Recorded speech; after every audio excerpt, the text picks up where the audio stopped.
नमस्कार प्यारे बच्चों, मेरा नाम श्रीमती रागिनी सैनी है। मैं शासकीय कन्या उच्चतर माध्यमिक विद्यालय बरखेड़ी में विज्ञान विषय की शिक्षिका हूँ। आज हम कक्षा 10 के अध्याय 6 जैव प्रक्रम का अध्ययन करेंगे, जिसके अंतर्गत हम जीवों में होने वाले पोषण का अध्ययन करेंगे। जैसा कि आपने अपने आसपास देखा होगा, कई तरह की चीज़ें देखी हैं, जैसे जानवर, मनुष्य, कुर्सी, टेबल, स्कूल की बिल्डिंगें। ये सारी चीज़ों को देखकर आपको ऐसा नहीं लगता कि कुछ चीज़ें स्थिर क्यों हैं, कुछ चीज़ें चलती क्यों हैं, पेड़ कैसे बड़े होते हैं, जानवर कैसे चलते हैं। ये सारी चीज़ें देखकर आपके मन में कुछ प्रश्न तो उठते ही होंगे। तो आज हम इन्हीं प्रश्नों के बारे में यहाँ पढ़ेंगे। ये चीज़ें ऐसी क्यों होती हैं? इस दुनिया में सभी चीज़ों को दो तरह में विभाजित किया गया है। एक होते हैं सजीव और दूसरे होते हैं निर्जीव। अब सजीव हम किसे कहेंगे? सजीव वह जीव कहलाते हैं जिनमें जान होती है, जो गति करते हैं और अपने ही समान नए जीव की उत्पत्ति करने में सक्षम होते हैं, जैसे कुत्ता, गाय, मनुष्य आदि। जैसा कि आपने देखा है, आज से कुछ साल पहले आपकी हाइट क्या थी? कम थी, आप छोटे थे, लेकिन आज आपकी हाइट क्या है? बड़ी है। इसी तरह हम पौधों को देखते हैं कि पहले जो पौधा छोटा था आज बड़ा है। जानवर एक स्थान से दूसरे स्थान तक चल के जाते हैं।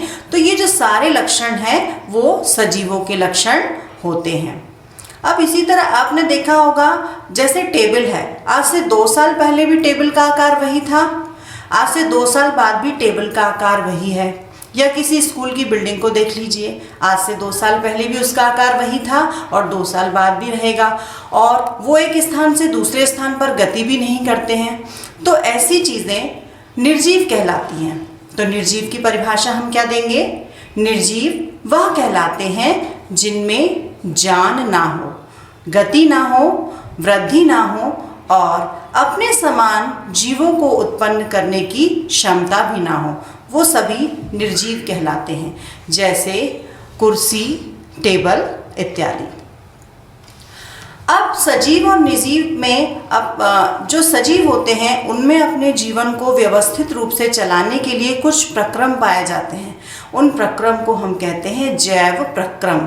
जैव मतलब जीवित और प्रक्रम मतलब एक क्रिया जिसके कारण जीव अपनी सारी क्रियाएं संपन्न करते हैं, जैव प्रक्रम कहलाता है। जैव प्रक्रम में कौन कौन से प्रक्रम आते हैं? सबसे पहला आता है पोषण, श्वसन, परिवहन, नियंत्रण, वृद्धि, गति, प्रजनन। ये सारी जो चीज़ें हैं वो सभी जीवित जीवों में पाई जाती है। अब जैव प्रक्रम को हम पारिभाषिक रूप से कैसे व्यक्त करेंगे? तो वे सभी प्रक्रम जो सम्मिलित रूप से अनुरक्षण का कार्य करते हैं। अनुरक्षण मतलब हमारे शरीर की रक्षा या जो भी हम कार्य संपादित करते हैं, वे सभी कार्य, उन्हें क्या कहा जाता है? जैव प्रक्रम कहते हैं। जैव प्रक्रम के अंतर्गत जीवन का अनुरक्षण करने वाले पोषण, श्वसन, परिवहन, उत्सर्जन, नियंत्रण, वृद्धि, गति, प्रजनन आदि प्रक्रम समाहित किए जाते हैं। अतः जीवन में बनाए रखने के लिए जीवधारियों द्वारा निष्पादित मूल क्रियाएं ही जैव प्रक्रम कहलाती हैं। जैव प्रक्रम का पहला भाग है पोषण। अब पोषण किसे कहते हैं? भोजन ग्रहण करना, पचे भोजन का अवशोषण करना एवं शरीर द्वारा उसका अनुरक्षण करने के लिए उपयोग करना पोषण कहलाता है। केवल हमने भोजन को ग्रहण कर लिया, ये पोषण नहीं कहलाता है। पोषण के साथ साथ ये सारी क्रियाएं जब संपन्न होती हैं तब उसे हम क्या कहते हैं? पोषण कहते हैं। पोषण के आधार पर हम जीवों को 2 भागों में बांट सकते हैं। पहला स्वपोषी पोषण, दूसरा विषमपोषी पोषण। स्वपोषी, स्व मतलब जो खुद का पोषण स्वयं करते हैं। उन जीवों को हम स्वपोषी पोषण कहते हैं। अब स्वपोषी कौन होंगे? स्वपोषी, जैसे अगर हम बात करें हमारी, तो मनुष्य अपना भोजन स्वयं नहीं बनाता है। हम अपने भोजन के लिए पेड़ पौधों पर डिपेंड हैं। लेकिन पौधे क्या करते हैं? पौधे अपना भोजन स्वयं बनाते हैं। सूर्य प्रकाश, पानी, कार्बन डाइऑक्साइड, इन सब से मिलकर वो अपना भोजन स्वयं बनाते हैं, इसीलिए उन्हें स्वपोषी कहा जाता है। पौधों के अतिरिक्त कुछ नीलहरित शैवाल भी होते हैं जो स्वपोषी की श्रेणी में आते हैं। अब हम स्वपोषी की परिभाषा देखेंगे। पोषण का वह तरीका जिसमें जीव अपने आसपास के वातावरण में उपस्थित सरल अजैव पदार्थों जैसे कार्बन डाइऑक्साइड, पानी और सूर्य प्रकाश से अपना भोजन स्वयं बनाते हैं, उन्हें हम स्वपोषी जीव कहते हैं। विषमपोषी, पोषण का वह तरीका जिसमें जीव अपना भोजन स्वयं नहीं बना सकता, बल्कि अपने भोजन के लिए अन्य जीवों पर निर्भर होता है, उसे हम विषमपोषी पोषण कहते हैं। पौधों के अतिरिक्त जितने भी जीव होते हैं वे सभी विषमपोषी होते हैं, जैसे मानव एवं अन्य जीव। अब पौधे अपना भोजन किस तरीके से बनाते हैं? पौधे अपना भोजन जिस विधि से बनाते हैं उस विधि को कहा जाता है प्रकाश संश्लेषण। आपको पता है कि पौधे अपना भोजन Surya Prakash, chlorophyll, carbon dioxide और पानी के द्वारा अपना भोजन बनाते हैं। इस प्रक्रिया को हम क्या कहते हैं? प्रकाश संश्लेषण कहते हैं। अब हम प्रकाश संश्लेषण की परिभाषा देखेंगे। प्रकाश संश्लेषण यह वह प्रक्रम है जिसमें स्वपोषी बाहर से लिए पदार्थों को ऊर्जा के रूप में परिवर्तित कर देता है। ये पदार्थ कार्बन डाइऑक्साइड, जल के रूप में लिए जाते हैं, जो सूर्य प्रकाश तथा क्लोरोफिल की उपस्थिति में कार्बोहाइड्रेट में परिवर्तित कर दिए जाते हैं। यहाँ आपको एक समीकरण दिख रहा है और ये समीकरण अक्सर आपके एग्जाम में पूछा जाता है। जैसे इधर पर हम ले रहे हैं 6CO2 प्लस 12H2O। आप एरो के ऊपर दो चीज़ देख रहे हैं, क्लोरोफिल और सूर्य का प्रकाश। क्लोरोफिल और सूर्य का प्रकाश रासायनिक क्रिया में भाग नहीं लेते हैं, लेकिन इनकी उपस्थिति के बिना प्रकाश संश्लेषण की क्रिया संपन्न नहीं हो सकती। तो CO2 और H2O की रिएक्शन से बनता है C6H12O6, मतलब कार्बोहाइड्रेट, और ऑक्सीजन के अणु और पानी के अणु बाहर निकलते हैं। तो इस तरह हम देख रहे हैं कि प्रकाश संश्लेषण की क्रिया में कार्बन डाइऑक्साइड गैस को ग्रहण किया जाता है और ऑक्सीजन गैस को बाहर निकाला जाता है। तो इस तरह प्रकाश संश्लेषण की क्रिया जो है प्रकृति में ऑक्सीजन के संतुलन के लिए बहुत ज़्यादा आवश्यक होती है। अब क्या आप जानते हैं कि पौधे प्रकाश संश्लेषण की क्रिया दिन और रात दोनों में करते हैं? पौधे केवल दिन के समय प्रकाश संश्लेषण की क्रिया करते हैं, रात के समय वे प्रकाश संश्लेषण क्यों नहीं करते? क्योंकि हम यहाँ पर देख रहे हैं कि सूर्य का प्रकाश, बिना सूर्य के प्रकाश की उपस्थिति के प्रकाश संश्लेषण की क्रिया संभव नहीं है। इसलिए पौधे कभी भी रात में प्रकाश संश्लेषण नहीं करते हैं, क्योंकि जब तक ये चारों चीज़ें मौजूद नहीं होंगी, कार्बन डाइऑक्साइड, पानी, क्लोरोफिल और सूर्य का प्रकाश संश्लेषण की क्रिया संपन्न नहीं होगी। अब अगर हम बात करें कि पौधे श्वसन कब करते हैं, तो पौधे श्वसन दिन में और रात में दोनों टाइम करते हैं। श्वसन में पौधे भी हमारी ही तरह ऑक्सीजन गैस को ग्रहण करते हैं और कार्बन डाइऑक्साइड गैस को बाहर निकालते हैं। तो इस तरह क्या है, प्रकृति में कार्बन डाइऑक्साइड और ऑक्सीजन का जो संतुलन होता है वो बना रहता है। इसीलिए हम कहते हैं कि हमें पौधे लगाना चाहिए, क्योंकि पौधे नहीं लगाएंगे तो ये जो प्रकृति का संतुलन है वो धीरे धीरे बिगड़ जाएगा। अब हम देखते हैं प्रकाश संश्लेषण के लिए कौन सी आवश्यक सामग्री, कच्ची सामग्री होती है जो आवश्यक होती है। सबसे पहले सूर्य का प्रकाश, दूसरा क्लोरोफिल, सूर्य का प्रकाश कहाँ से मिलता है? हमें सूरज से मिलता है। क्लोरोफिल पत्ती में स्वयं पाया जाता है। कार्बन डाइऑक्साइड स्थलीय पौधे इसे वायुमंडल से प्राप्त कर लेते हैं। चौथा है जल।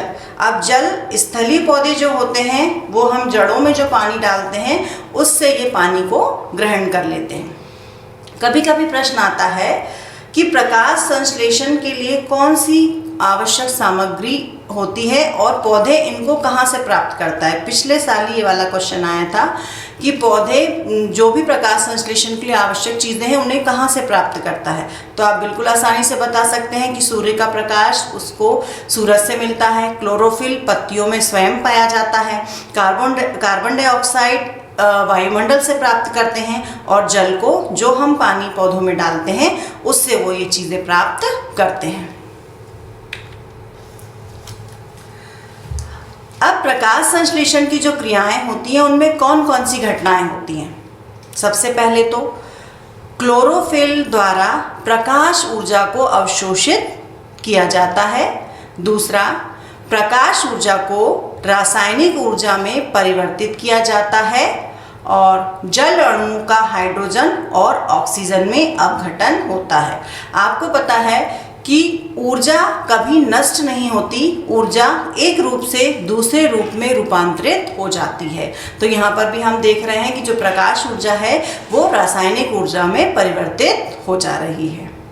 और कार्बन डाइऑक्साइड का कार्बोहाइड्रेट में अपचयन होता है। तो इतनी सारी क्रियाएं प्रकाश संश्लेषण की क्रिया में संपन्न होती हैं।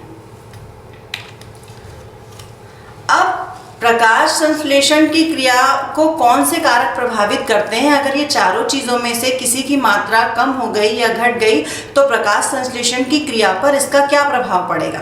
सबसे पहले हम देखते हैं कार्बन डाइऑक्साइड।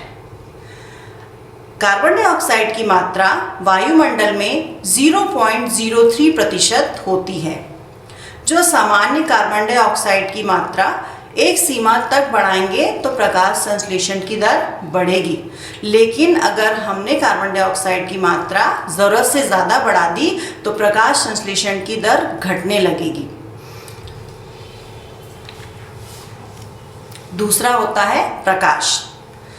तेज प्रकाश में प्रकाश संश्लेषण की क्रिया की दर बढ़ती है, किंतु अगर बहुत ज़्यादा तेज प्रकाश होता है तो इसकी दर प्रभावित होती है और पौधे झुलसने लगते हैं। आपने गर्मी के दिनों में देखा है कि टेम्परेचर जब 45-50 के आसपास पहुंच जाता है तो पौधे क्या होते हैं? झुलसने लगते हैं और उस समय क्या होते हैं? वो मुरझा भी जाते हैं क्योंकि वो अपना भोजन स्वयं नहीं बना पाते, क्योंकि प्रकाश संश्लेषण की क्रिया इस समय प्रभावित होने लगती है क्योंकि टेम्परेचर बहुत ज़्यादा हो जाता है।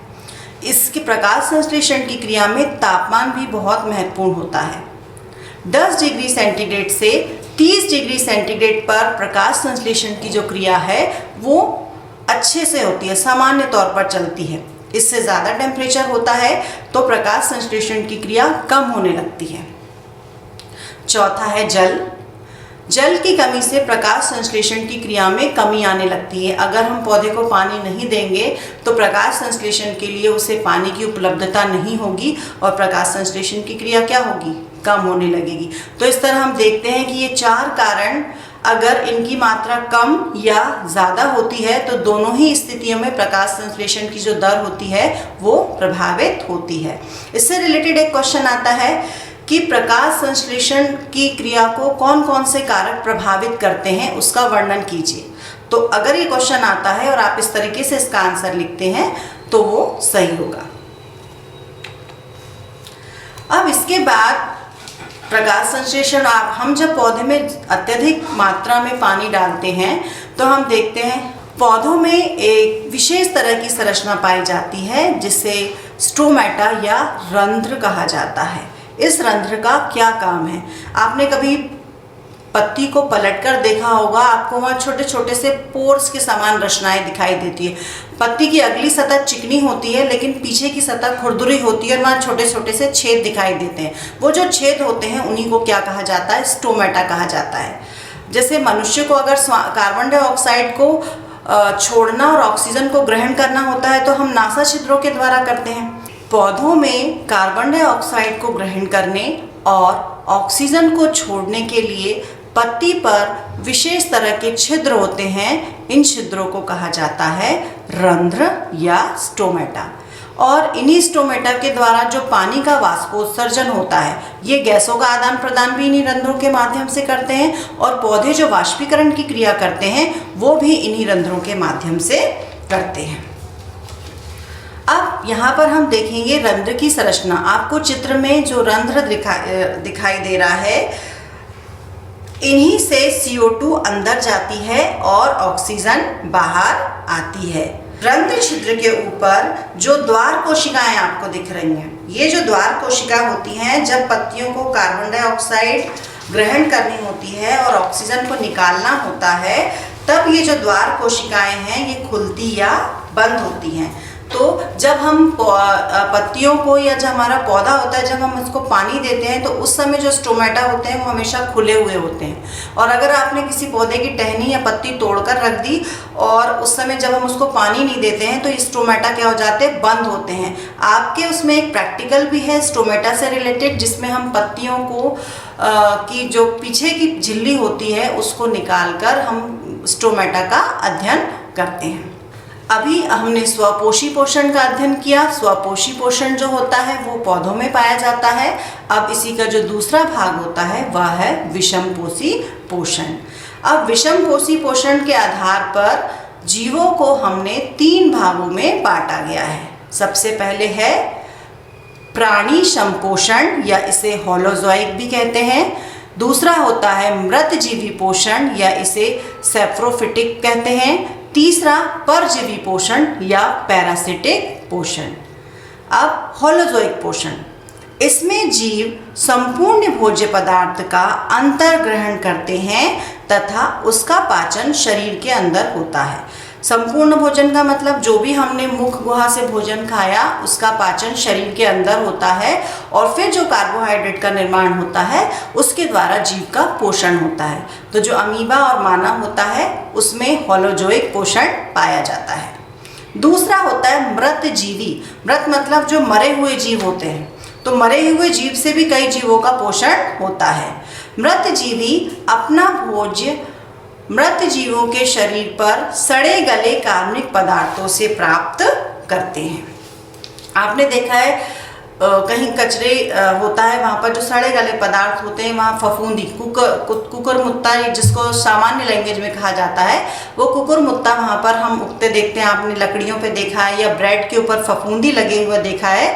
ये मृतजीवी पोषण के अंतर्गत आते हैं और ये जीव मृतजीवी कहलाते हैं। मृतजीवी जो पोषण है इनका हमारे जीवन में बहुत महत्व है, क्योंकि अगर ये पोषण नहीं होगा तो हमारे चारों तरफ क्या हो जाएगा, प्रदूषण हो जाएगा। क्योंकि जो भी सड़ी गली पदार्थ हैं उनका इन जीवों के द्वारा अगर अपघटन नहीं होगा तो आसपास क्या हो जाएगी, गंदगी हो जाएगी, प्रदूषण फैला जाएगा। तो मृतजीवी जो है इनका हमारे जीवन में बहुत महत्वपूर्ण स्थान होता है।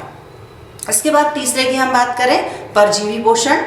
तो परजीवी, पर मतलब दूसरे, जो जीव दूसरे जीवों पर आश्रित होते हैं उन्हें हम परजीवी पोषण कहते हैं। ये जो जीव होते हैं वो दूसरे जीवों के शरीर के अंदर या बाहर रहकर उनको बिना मारे अपना पोषण प्राप्त करते हैं। इसमें उस जीव को मारने की आवश्यकता नहीं होती है। जैसे आपने देखा होगा अमरबेल, अमरबेल एक पीली कलर की बेल होती है जो अक्सर आपने पेड़ों पर चढ़ी हुई देखी होगी। ये जिस भी पेड़ पर चढ़ जाती है उस पूरे पेड़ को कवर कर लेती है और उस पेड़ का जो पोषण होता है वो अमरबेल ग्रहण कर लेती है, जिसके कारण क्या होता है, वो पेड़ वृद्धि नहीं कर पाता है। इसी तरह आपने देखा होगा आप लोगों के सर में जूं पाए जाते हैं, तो जूं भी क्या है, एक तरह का परजीवी है। ये आपके ही बालों में रहकर आपका ही रक्त चूसता है और अपना जीवन यापन करता है। तीसरा फीताकृमि एक परजीवी है जो कहाँ पाया जाता है, हमारी आंत में पाया जाता है। फीताकृमि जो होता है ज़्यादातर बच्चों में होता है। जब हम बाहर से गंदी बच्चे मिट्टी के हाथ से कुछ भी खाते हैं तो फीताकृमि क्या होता है, मनुष्य की आंत में पाया जाता है।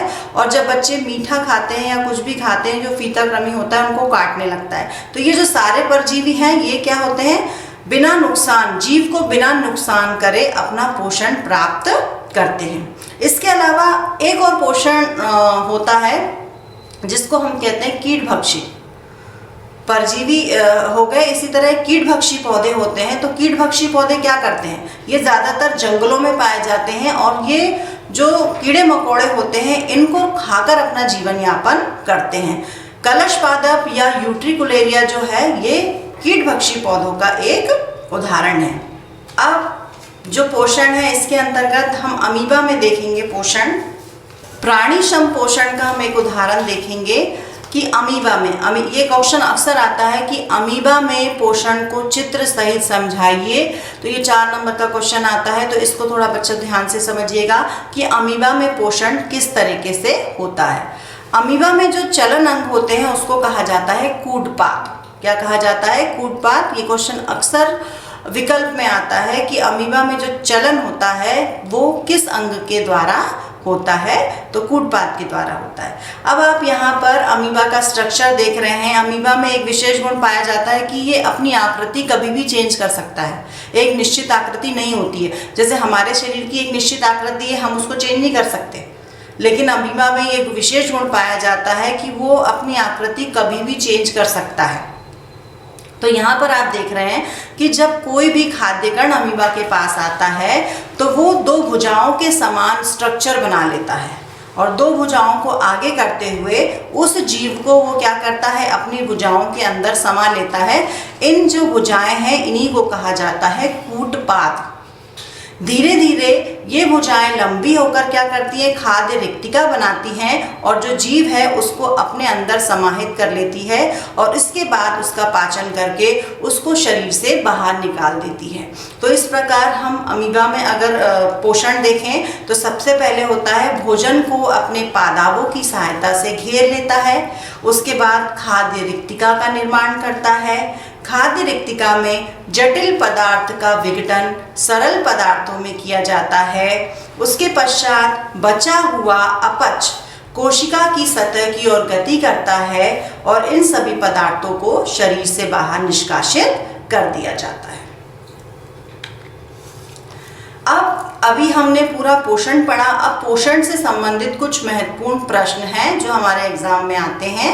जैसे सबसे पहला प्रश्न बनता है, स्वपोषी पोषण एवं विषम पोषी पोषण में क्या अंतर है। तो आप बहुत आसानी से बता सकते हैं इसमें अंतर। वे जीव जो अपना पोषण स्वयं करते हैं स्वयं पोषी पोषण कहलाते हैं और विषम पोषी वे जीव जो अपने भोजन के लिए दूसरे जीवों पर आश्रित होते हैं उन्हें हम विषम पोषी जीव कहते हैं। दूसरा प्रश्न जो आता है, प्रकाश संश्लेषण के लिए आवश्यक कच्ची सामग्री पौधे कहाँ से प्राप्त करते हैं। तो ये भी मैंने अभी आपको समझाया था। तीसरा है, अमीबा में पोषण विधि को चित्र द्वारा समझाइए। या कभी कभी अकेला चित्र आ जाता है या कभी कभी चित्र सहित वर्णन आ जाता है। अगर 2 नंबर का आएगा तो आपको चित्र बनाना आ सकता है और 4 नंबर का आएगा तो उसका वर्णन भी आ सकता है। चौथा प्रश्न आता है, स्टोमेटा किसे कहते हैं और इसके क्या कार्य हैं। तो स्टोमेटा और उसके कार्य, ये प्रश्न आता है। अब इसी पाठ से कुछ विकल्पी प्रश्न भी आते हैं। जैसे पहला प्रश्न आता है, कूटपाद किस जीव में पाया जाता है। तो कूटपाद किस में पाया जाता है, अमीबा में पाया जाता है। अमीबा में भोजन के अंतर्ग्रहण की विधि का नाम बताइए। अमीबा जो भोजन ग्रहण करता है उस विधि का नाम है पिनोसाइटोसिस। ये अक्सर विकल्प में वाला प्रश्न आता है। तीसरा है, सहजीवी पौधों का उदाहरण बताइए। तो राइजोबियम। राइजोबियम एक सहजीवी पौधे हैं, सहजीवी जीव होते हैं। ये कहाँ पाए जाते हैं, जो चने के पेड़ होते हैं। चने की पेड़ में राइजोबियम जीवाणु पाए जाते हैं जो क्या करते हैं, वायुमंडल की नाइट्रोजन का स्थिरीकरण करते हैं। जो राइजोबियम होते हैं ये नाइट्रोजनी पौधे होते हैं। ये वायुमंडल की नाइट्रोजन को ग्रहण करके उसको कन्वर्ट कर देते हैं और फिर जब हम ये दलहनी फसलें खाते हैं। अगला क्वेश्चन है, कलश पादप पौधा है। किस तरह का पौधा है कलश पादप। तो ये कीटभक्षी पौधा है जो कीटों को खाता है। प्रकाश संश्लेषण की क्रिया पौधे के किस भाग में संपन्न होती है। प्रकाश संश्लेषण की क्रिया पत्ती, क्योंकि क्या होता है, पत्ती में क्या पाया जाता है, पत्ती का हरा रंग किसके कारण होता है, हरित लवक के कारण होता है। और हरित लवक के बिना प्रकाश संश्लेषण क्रिया नहीं होती है तो पौधे के संपूर्ण भाग प्रकाश संश्लेषण की क्रिया में भाग नहीं लेते हैं, केवल पत्ती में प्रकाश संश्लेषण की क्रिया होती है। पौधे प्रकाश संश्लेषण कब करते हैं, दिन में करते हैं या रात में करते हैं? तो पौधे प्रकाश संश्लेषण की क्रिया दिन में करते हैं, रात में वे प्रकाश संश्लेषण की क्रिया नहीं करते हैं। तो बच्चों, आज हमने पढ़ा कि पौधों में पोषण किस तरह का होता है, पोषण कितने तरीके के पाए जाते हैं। हमारी जो अगली क्लास होगी उसमें हम मनुष्य में पोषण किस तरीके से किया जाता है, मनुष्य में पोषण के लिए कौन कौन से अंग होते हैं और किस तरीके से पोषण किया जाता है, और मनुष्य में श्वसन क्रिया किस तरीके से होती है, हमारा जो अगली क्लास होगी हम उसमें इसके बारे में अध्ययन करेंगे। धन्यवाद।